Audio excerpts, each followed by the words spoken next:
तेरी साले तेरी साले कौन है तो साले क्यों मार रहा है मुझे? सनातन धर्म की जय हो, सनातन धर्म की जय हो। बिल्कुल था, वो तो हर तरीके से मारने वाले थे। वो तो ये कहो कि हमारे ऊपर परमात्मा की कृपा है। फिर कह रहा हूँ, बटेंगे तो कटेंगे। मैं ये मानता हूँ कि जिन भाइयों ने मेरे ऊपर हमला किया, ये भाई भी सनातनी ही हैं।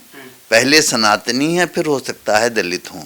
वो उन्होंने कुछ हद तक आज निकाल ली। मैं फिर 2-3 दफे जाऊंगा, फिर मुझे चाहेंगे तो पीट लेंगे, कोई बात नहीं है, ऐसी कुछ नहीं। नमस्कार दोस्तों, मेरे साथ इस समय सुप्रीम कोर्ट के एडवोकेट और एक जाना पहचाना चेहरा है किशोर साहब, जो पिछले काफ़ी दिनों से चर्चित है और इन्होंने सीजीआई पर जूता उठाया था। उसके बाद में जब ये आज कड़कड़डूमा कोर्ट गए तो इनके ऊपर अटैक कर दिया गया। कुणाल साहब, ये जो हमला आप पर हुआ, कौन लोग थे और क्यों उन्होंने किया? ये मैं क्या बताऊं, ये मेरे ही एडवोकेट थे जिनके साथ मैं प्रैक्टिस करता था। अच्छा, पूर्व परिचित हैं, जानते थे आप? नहीं, मैं किसी को नहीं जानता था। उसमें जो भीड़ इकट्ठी हुई थी 100-150 लोगों की, जब मैं कड़कड़डूमा कोर्ट के परिसर में ही था, मैं कोर्ट से बाहर आ गया था निकल के, जहाँ पर एम्बुलेंस खड़ी होती है, वहाँ पर वो सब लोग मिल गए। और 100-150 भीड़, मतलब काफ़ी 100-150 की भीड़ थी, जिनमें से एक वकील साहब जो थे, जो यंग थे मुझसे काफ़ी उम्र में, 34-35 साल के ऐसे ही रहे होंगे, तो उन्होंने चप्पल से मेरे ऊपर अटैक कर दिया। और मैंने पूछा भी कि भाई क्यों मार रहे हो, तो उन्होंने बताया कि आपने सीजीआई गवाही का अपमान किया। तो मैंने कहा भाई उन्होंने भगवान विष्णु का अपमान किया। तो बोले क्या अपमान कहा? उन्होंने यही तो कहा कि उनसे कहो कि अपना सर लगा लें, तो इसमें गलत क्या है? तो बस ऐसे ही कह के उन्होंने हमें मारा और हमने अपना बचाव किया, और बचाव करने के बाद हम अपने आ गए। आपकी जो वीडियो वायरल हो रही है, आप उस समय भी सनातन की जय बोल रहे थे। आप कुछ इस तरह ना आपने गाली दी ना प्रतिकार किया। सनातन को लेकर इतनी डिवोशन आपके अंदर कैसे आई कुणाल साहब, एक सीनियर ये एडवोकेट? सनातन का हमें नहीं पता कहाँ से आई है, मगर हम सनातनी हैं और अंदर तक सनातनी हैं। परमात्मा की कुछ है इसमें कृपा हमारे ऊपर कि उसने हमें सनातन पे और आगे तक का वो आदेश दिया हुआ है, जो हम कर रहे हैं काम, और सनातन के लिए काम करते रहेंगे। वो कौन लोग थे सनातन से नहीं जुड़े हुए थे जो आप पर हमला? वो सिर्फ सब सनातनी, मगर वो दिग्भ्रमित हैं, उन्हें किसी ने मिसगाइड कर रख दिया है, इसलिए वो अपने आप को दलित बना के हमसे अलग मानते हैं, जबकि मैं उन्हें अलग नहीं मानता हूँ, क्योंकि मैं खुद दलित हूँ।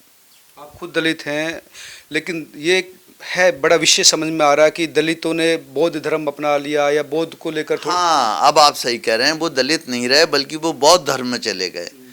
तो बौद्ध धर्म भी, गौतम बुद्ध भी, सबसे पहले आपको ध्यान होगा, सिद्धार्थ नाम था, यशोधरा उनकी पत्नी का नाम था, सुद्धोधन उनके फादर का नाम था, बेटे का नाम उन्होंने राहुल रखा था। तो वो खुद सनातनी थे। उन्होंने, गौतम बुद्ध ने कहीं नहीं कहा है कि तुम सनातन से अलग हो, बौद्ध अलग हैं और सनातनी अलग हैं। आप मुझे बताओ, बौद्ध धर्म के जो अनुयायी हैं कितने हिंदुस्तान में आके शरण लिए हुए हैं, और हम जैसी टॉलरेंट कौम उन्हें साथ में रखे हुए। तिब्बत से जितने निकाल, दलाई लामा का नाम ले लीजिए, निकाले गए बेचारे यहाँ रह रहे हैं और हमारे यहाँ शांतिपूर्ण ढंग से रह रहे हैं। तो बौद्ध क्यों सोचते हैं कि हिंदू अलग हैं, सनातनी अलग हैं, हम अलग हैं? ऐसा नहीं सोचना चाहिए। ये दलितों में आजकल इस तरह की सोच क्यों पनप रही है कि ऐसा ये अलग हैं? और मतलब आप सनातन की एकता की बात करते हैं, तमाम लोग एकता की, लेकिन वो विश्वास कह रहे हैं कि पूर्व काल में अत्याचार हुए थे। अरे हुए थे, वो ख़त्म हो गए। दलित हम सब हैं, इस सब की बात छोड़ दीजिए। कभी न कभी गवर्नमेंट को भी चाहिए कि उन्हें और प्यार से पुचकार के अपने साथ मिलाए रखें, क्योंकि ये राजनीतिक चालें हैं कि उन्हें काट दें तो वोट बैंक दूसरी तरफ चला जाए, हम जीत जाएं, वो जीत जाएं, ये सब बेकार। मैं ये मानता हूँ कि जिन भाइयों ने मेरे ऊपर हमला किया, ये भाई भी सनातनी ही हैं। पहले सनातनी हैं, फिर हो सकता है दलित हों, और इनको हमें ज़रूरत है कि हम अपने ही हिस्से में रखें।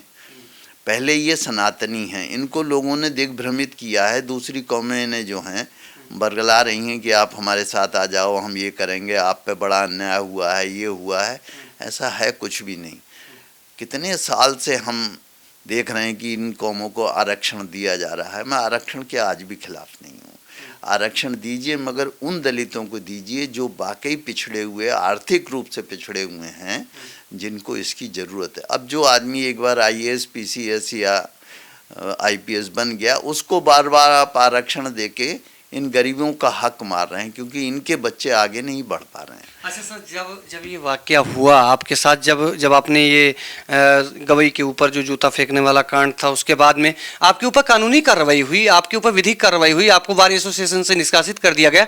तो जब संवैधानिक तरीके से आपको एक दंड मिल चुका है, तो फिर ये लोग जो संविधान की दुहाई कर देते हैं, संविधान को बचाने की दुहाई देते हैं, ये इस तरह से जानलेवा हमला क्यों कर रहे थे आपके ऊपर? नहीं, वही तो मैंने आपसे पहले ही कहा कि ये इनका संविधान से या किसी से कोई मतलब नहीं है। ये कुछ नेता हैं, कुछ पार्टियां ऐसी हैं जो जिनका ये वोट बैंक है। अच्छा। उसको पालन पोषण करने के लिए, अपने वोट बैंक को बनाए रखने के लिए लोग ये कार्यक्रम करा रहे हैं इनसे, जिसके लिए इन्हें भ्रम जाल में फंसा रहे हैं, दिग्भ्रमित कर रहे हैं। मैं फिर कह रहा हूँ, बटेंगे तो कटेंगे। एक बात और ध्यान रखिए आप इस बात को, एक जगन्नाथ मंडल नाम हुआ है। जिस समय हमारा देश आज़ाद हुआ था 1947 में, तो जगन्नाथ मंडल हिंदू थे और दलित भी थे वो हमारे यहाँ से पाकिस्तान चले गए और पाकिस्तान में जाके वो एजुकेशन मिनिस्टर बना दिए गए। उन्हें बड़ा आश्वासन दिया गया कि दलितों का और इनका हम बड़े सम्मान से रखेंगे। लेकिन क्या हुआ, 4-5 महीने में पोल खुल गई। जो वहाँ पर दलित थे उनको उस समुदाय ने बहुत बुरी तरीके से कष्ट देना शुरू किया, बहुत उनका संघार शुरू हो गया। तो जगन्नाथ मंडल रातों रात अपनी मिनिस्ट्री छोड़ के इंडिया भाग आए और पूरी ज़िंदगी उन्होंने इंडिया में काट दी, क्योंकि उन्हें लगा कि दलितों का सम्मान या हित उस पार्टी में, उस समुदाय में मिलने से पीछे जो हजारों दलित उनके कहने से वहाँ रह गए थे, उनके साथ क्या हुआ आज देख लीजिए। वो सब कहीं भी मौजूद नहीं है। जो हम जब आज़ादी के समय 17% वहाँ थे, आज 1% रह गए। अच्छा सर, आपके ऊपर जब हमले हो रहे थे, मैंने वीडियो में देखा, बहुत भावुक कर देने वाला वो दृश्य था। आप सनातन धर्म की जय घोष कर रहे थे। उन लोगों की क्या प्रतिक्रिया थी इसके पीछे? उनकी कोई प्रतिक्रिया नहीं थी। वो अपने काम में मशगूल थे, वीडियो बना रहे थे, हमला कर रहे थे। लेकिन हाँ, ये जरूर खेद का विषय है कि कोई भी सनातनी आगे बढ़ के ये सोच के कि भाई एक 34-35 साल का यंग मार रहा है और 73 साल का वृद्ध पिट रहा है, कोई बचाने नहीं आया। तो इसमें दो बातें हैं, सनातनी को मत बचाइए, मगर एक वृद्ध को जिसको आपको इस तरह से मान सम्मान ना दें, कम से कम उसका अपमान करके उसे मारें तो नहीं, जान से मारने की कोशिश तो ना करें। तो क्या आज उनका इरादा यही था, जान से मारने का? बिल्कुल था, वो तो हर तरीके से मारने वाले थे। वो तो ये कहो कि हमारे ऊपर परमात्मा की कृपा है और हम सच्चाई के लिए खड़े। मुझे एक बात बेटा सोच के बताना आप लोग, हालांकि मैं उस कैटेगरी में अपने आप को नहीं मानता हूँ, मैं बहुत छोटा हूँ, लेकिन गौतम बुद्ध पे भी हमले हुए, इस तरीके के महावीर पे भी हमले हुए।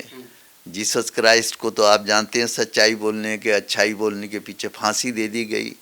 सोक्रेटिस को जहर पिलाया गया। तो आज मुझे बड़ा उत्साह भी महसूस हुआ है कि मैं भी कहीं किसी कैटेगरी में, छोटे से तल पे ही हूँ, मगर हूँ जरूर कि लोग मुझे भी मारने की कोशिश कर रहे हैं। ठीक है, कहीं ना कहीं सनातन धर्म की बात करना ही आपके लिए ये अभिशाप तो नहीं बन गया? हाँ, ये सनातन धर्म की बात कोई सुनना नहीं चाहता, कोई करना नहीं चाहता। और बीजेपी भी जो पार्टी है वो सनातनियों के हित में बात जरूर करती है, मगर जो ग्रॉस रूट लेवल पे आके करना चाहिए उन्हें। ये नहीं कि हम लोगों को सबको एक ही सिपाही मिल जाए, प्रोटेक्शन नहीं।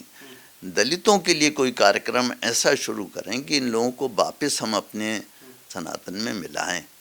इसकी बहुत सख्त जरूरत है। कानूनी कार्रवाई आप उन पर? नहीं, हम कोई कार्रवाई डरे तो नहीं है कुणाल साहब? डरा, राकेश किशोर नाम है, कुणाल नहीं। हम डरे उरे किसी से नहीं, हम फिर कड़कड़ डुमा जाने वाले हैं कल परसों में। कोई ऐसे डर नहीं, डरना का है। माफ कर दिया आपने? हमने सब माफ किया। सीजीआई ने भी कोई इस पर एक्शन नहीं लिया, कुछ बात नहीं? उन्होंने भी माफ किया, तो हमने भी सब उन्हें भी माफ कर दिया और इन दलित भाइयों को भी। कोई कुछ नहीं है, सब ठीक है, संसार ऐसे ही चलता रहेगा।